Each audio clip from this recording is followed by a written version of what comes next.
That's why, mga minamahal ko mga kapatid, binabalaan tayo ng mahal na Panginoon.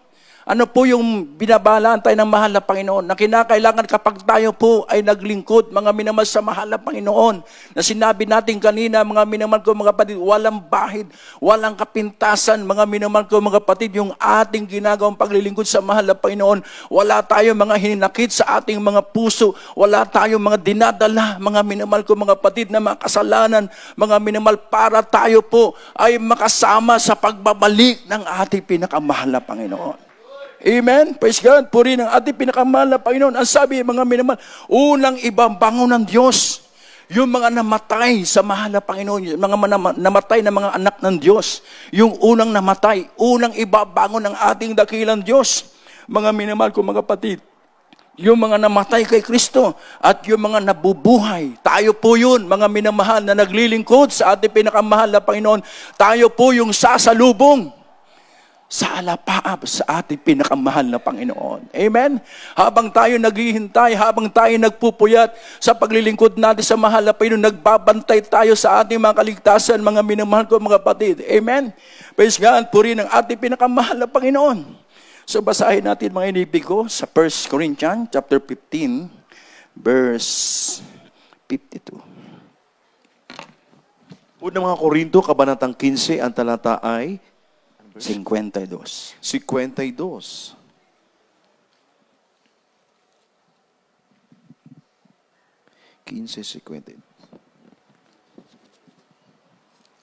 Sa isang sandali, sa isang kisap mata, sa huling pagtunog ng pakakak, sapagkat tutunog ang pakakak at ang mga patay ay mga bubuhay na maguli, na walang kasiraan at tayo'y babaguhin. Amen. God bless po sa pagbabasa ng salita ng ating pinakamahal na Panginoon. So yan po mga minamahal, kung mga kapatid, sa isang sandali, isang kisap mata, sa huling pagtunog ng pakakak at ang mga batay ay nabubuhay na maguli, walang kasiraan na tayo'y babaguhin.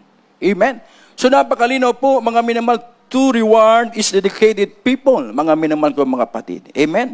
Sapagkat ang sabi ng Biblia sa Mateo 16:27, ako na po magbabasa, sapagkat ang anak ng tao ay paparitong nasa kaluwalhatian ng kanyang ama na kasama ang kanyang mga anghel at kumbaga ay bibigyan ang bawat tao ayon sa kanyang gawa. Amen? So tayo po mga minamahal ay bibigyan ayon sa ating mga gawa. So ano po ba ang ating ginagawa na paglilingkod sa mahal na Panginoon? Dumadalo tayo ng 3 times a week. Nagtatapat tayo. Sumusunod tayo sa kalooban ng mahal na Panginoon. Naglilingkod tayo, mga minamahal, na merong kababaang puso. Ang sabi ng Biblia, mga minamahal ko, mga bibigyan ang bawat tao ayon sa kanyang gawa. Amen? So gumagawa tayo, mga minamahal ko, mga kapatid, sa ating pinakamahal na Panginoon, naglilingkod tayo ng tapat, mga minamahal. Ibig sabihin, merong gantimpala na ibibigay ang ating dakilang Diyos. May bunga, mga minamahal ko, ang ginagawang paglilingkod at sakripisyo sa ating pinakamahal na Panginoon. Katulad nito, nagsasakripisyo tayo. Ang iba sa inyo ay pagod galing sa mga trabaho, sa mga paaralan, mga minamahal, nagsisigap tayo na mag-overnight sapagkat tayo po ay nagbabantay anumang oras darating ang mahal na Panginoon. Hindi natin nalalaman. Pero sa pagdating ng mahal na Panginoon, gumagawa ka sa kalooban ng mabait na Diyos. Andun ang tamang pagsunod mo. Wala kang hininakit. Wala kang sama ng loob. Mga minamahal ko, mga kapatid, isang tiyak na bagay, gagantimpalaan tayo ng mabait na Diyos. Amen. Praise God. Puri ng ating pinakamahal na Panginoon. So basahin natin mga kapatid, dito po sa aklat mo ng Revelation chapter 22 verse 12. Malapit na tayo magtapos. Dito sa aklat ng Apokalipsis, ang kabanata 22, ang talata 12, narito, ako'y madaling pumaparito, at ang aking gantimpala ay nasa akin, upang bigyan ng kagantihan ang bawat isa, ayon sa kanyang gawa. Amen. Amen. God bless po sa pagbabasa ng salita ng mahal na Panginoon. So ang tanong, mga minamahal, sa pagbabalik ng ating dakilang Diyos, doon natin matatanggap ang reward. Amen? Sa pagdating ng ating pinakamahal na Panginoon, doon po natin matatanggap ang reward. So ano po ba ang reward na ibibigay ng ating dakilang Diyos, mga minamahal, sa bawat isa sa atin? Ano po bang reward na ibibigay ng ating pinakamalapay sa bawat isa sa atin na mainit tayo naglilingkod sa ating pinakamalapay, nagpapatuloy tayo, mga minamahal ko mga kapatid, kahit may pagsubok, may problema, nandito pa rin tayo, nagpapatuloy tayo, nagsusumamo tayo sa ating pinakamalapay. Ano po ang ibibigay ng ating mahal na Panginoon? Ako na po magbabasa. Dito po sa 2 Peter chapter 3, verse 13. Ngunit ayon sa kanyang pangako, ay naghihintay tayo ng bagong langit at bagong lupa na tinatahanan ng katuwiran. Amen?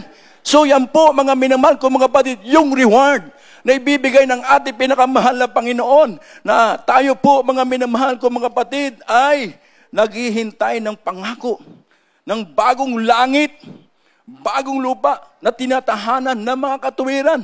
So tayo po mga minamahal ay pinagpala ng ating pinakamahal na Panginoon. Amen? So what will happen to the end mga minamahal ko mga kapatid? Ano po mangyayari mga minamahal ko mga kapatid sa mundong ito mga minamahal? Sa ating ginagalawan, ano pong mangyayari pagkatapos ng rapture? Mga minamahal ko mga kapatid, basahin natin. Uli, mga minamahal ko mga kapatid, ng Mateo 24:36, talon po sa 39. Mateo, Kabanatang 24, ang talatay 36 at 39.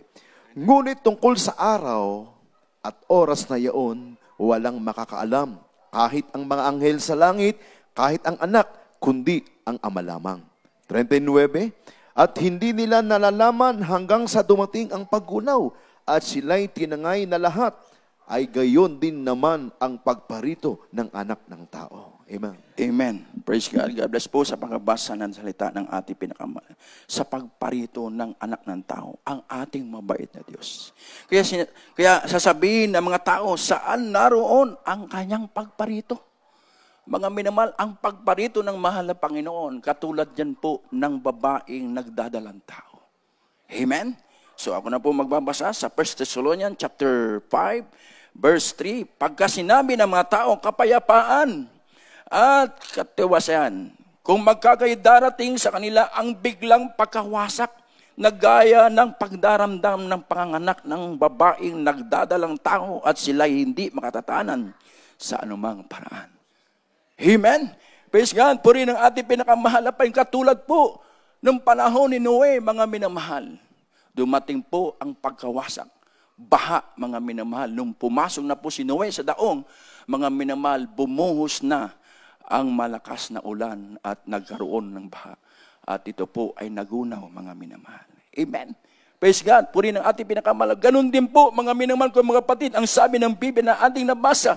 So hindi malalaman ng mga unbelievers ang rapture, mga minamahal ko mga kapatid.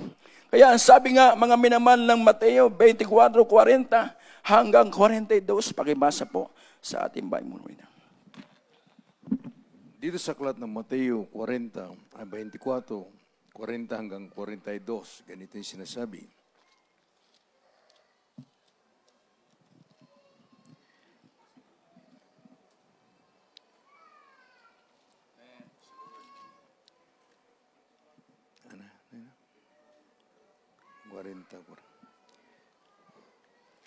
Kung magagayoy sa bukid ang dalawang lalaki at isa'y kukunin at isa'y iiwan, dalawang babaeng nagsisigiling sa sanggilingan, ang isa'y kukunin at ang isa'y iiwan, mangagpuyat nga kayo, sapagkat hindi nyo nalalaman kung anong araw paririto ang inyong Panginoon. Amen. Praise God. Puri natin pinakamahal na Panginoon. God bless po sa pagbasa ng salita ng ating pinakamahal.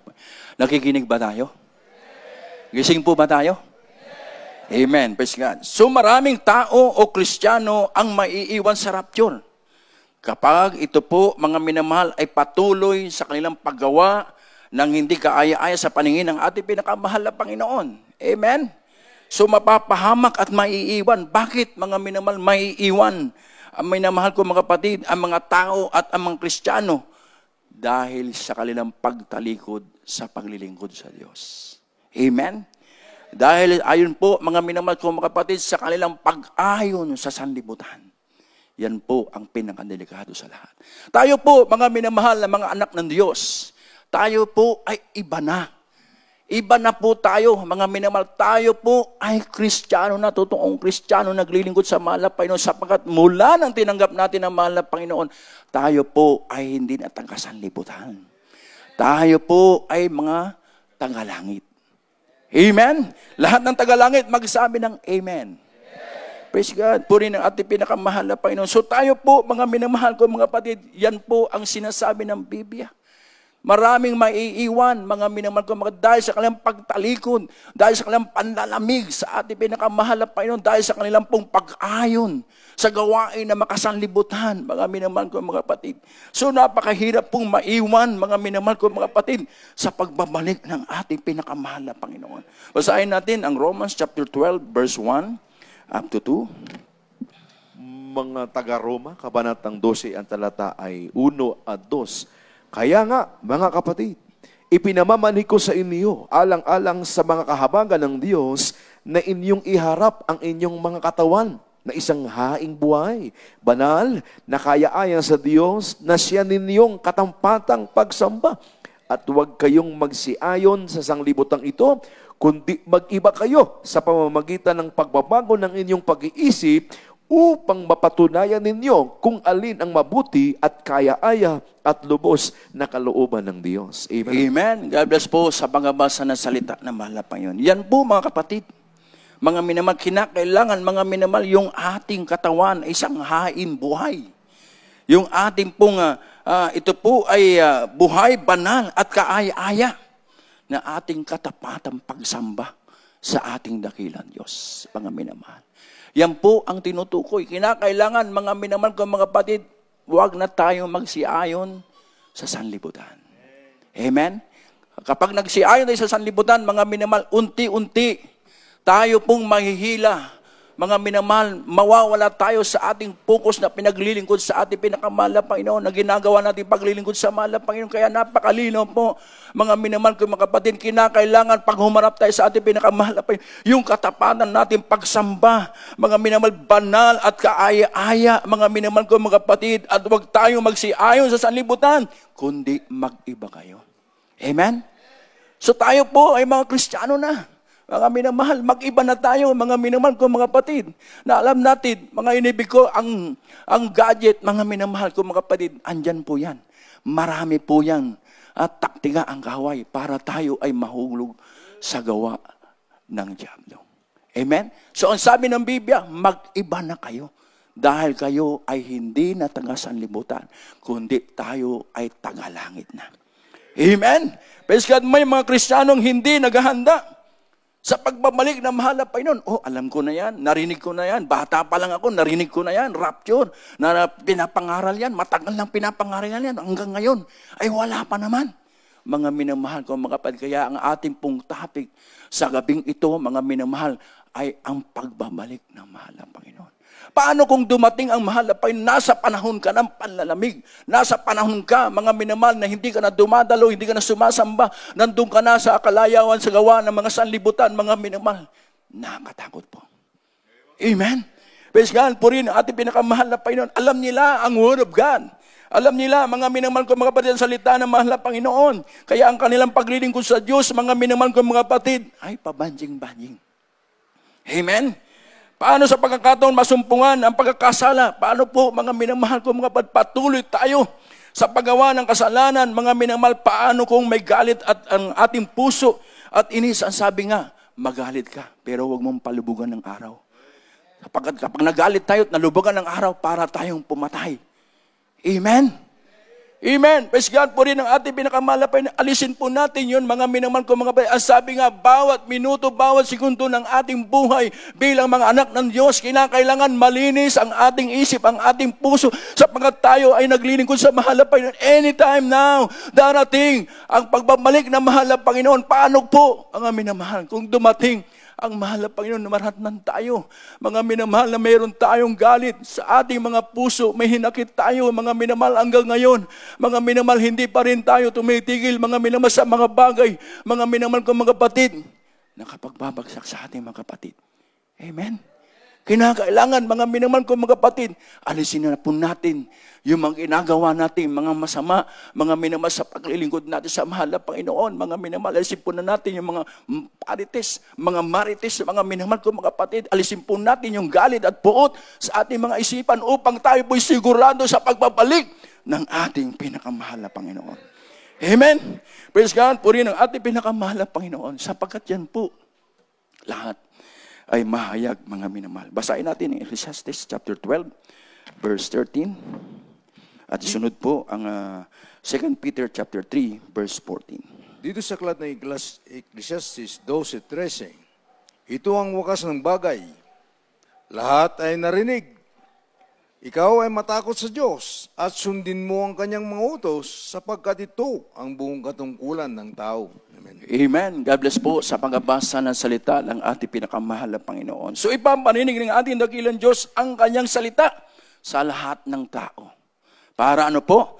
Mga minamahal ko mga kapatid, para ang tao ay walang maidahilan. Amen. Praise God po rin ating pinakamahal na Panginoon. Ito ang wakas ng bagay. Lahat ay narinig. Sumatakot tayo sa mahal na Panginoon. Amen. So basahin natin ang 2 Peter chapter 3 verse 14. Malapit na po tayo magtapos. Ikalawang Pedro, kabanatang 3, ang talatay 14. Kaya nga, mga minamahal, yamang kayo'y nagsisipaghintay na mga bagay na ito ay pagsikapan ninyong masumpungan kayo sa kapayapaan na walang dungis at walang kapintasan sa paningin niya. Amen. God bless po sa pangbabasa ng salita ng malapay. Yan po ang napakalinaw ng salita ng ating pinakamahal na Panginoon. Amen. Nagsipaghintay tayo ng mga bagay na ito. Pagsikapan ninyo, mga minamahal, na masumpungan kayo na tayo po ay nasa kapayapaan at walang dungis at walang kapintasan. So anong ginagawa natin, mga minamahal, sa Diyos, mga minamahal, habang tayo nabubuhay sa mundong ito? Ano po bang ginagawa natin? Naglilingkod tayo, mga minamahal, nagpapatuloy tayo, lagi tayong dumadalo sa gawain ng mahal na Panginoon, nagsasakripisyo tayo, nagbo-volunteer tayo, humahayo tayo, mga minamahal ko mga kapatid. Yan ang nais ng ating pinakamahal na Panginoon.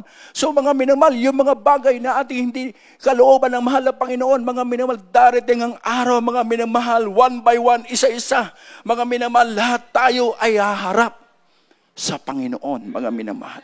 Lahat tayo, pagdating ng araw, magbibigay tayo ng sulit, ano man yung ating ginawa, mabuti man o masama, mga inibig ko. Kaya habang tayo nabubuhay sa mundong ito, mga minamahal, habang tayo naghihintay sa pagbabalik ng ating pinakamalapay, gumawa tayo ng gumawa ayon sa kalooban ng ating pinakamalapay, sapagkat pagdating ng araw, mga minamahal, ipapakita sa atin ano man yung ating ginawa, mabuti man o masama, nagtaniman tayo ng galit, mga minamahal, may kinikimim tayo, mga minamahal, meron tayong kasamaan ng loob, mga minamahal, ipapakita yan, magbibigay tayo ng sulit, mga minamahal. Kaya mga minamahal, nakakatakot po. Amen. Ang sabi po, Ecclesiastes chapter 12, verse 14, pakibasa po. Dito sa aklat ng Ecclesiastes 12:14, sapagkat dadalhin ng Diyos ang bawat gawa sa katulan, pati ng mga bawat kubling bagay, maging ito'y mabuti o maging ito'y masama. Amen. Amen. God bless po sa pagbabasa ng salita ng ating pinakamahal na Panginoon. So napakalinaw po, mga minamahal ko mga kapatid, mabuti at masama. Amen. So aasa po ba tayo kung gumagawa tayo ng kasalanan? Gumagawa tayo ng bagay na hindi kaaya-aya sa mahal na Panginoon? Umaasa ba tayo, mararaptyo tayo? Mga minamahal, hindi po. Aasa tayo sa mahal na Panginoon. Kung tayo po ay sumusunod sa kalooban ng mabait na Diyos, ginagawa natin yung pag-ibig natin sa mahal, ginagawa natin yung ating maninga sa paglilingkod sa mahal na Panginoon, sumusunod tayo sa kalooban ng mahal. Wala tayong mga hinakit, wala tayong mga ginagawang masama, basta tuloy-tuloy tayo na maglilingkod sa mahal na Panginoon. Hindi natin tinitingnan, kaliwat kanan natin, diretso lang tayo sa paglilingkod sa ating pinakamahal na Panginoon. Isang tiyak na bagay, aasahan natin na tayo po ay makasama sa pagbabalik ng mahal na Panginoon. Kaya napakalinaw po, mga minamahal ko mga kapatid. Ang basahin natin, mga minamahal, ang last verse o last two verse dito po sa Revelation chapter 3 verse 3 at isunod po ang Hebrew chapter 12 verse 14. Apokalipsis, kabanatang 3, ang talata ay 3.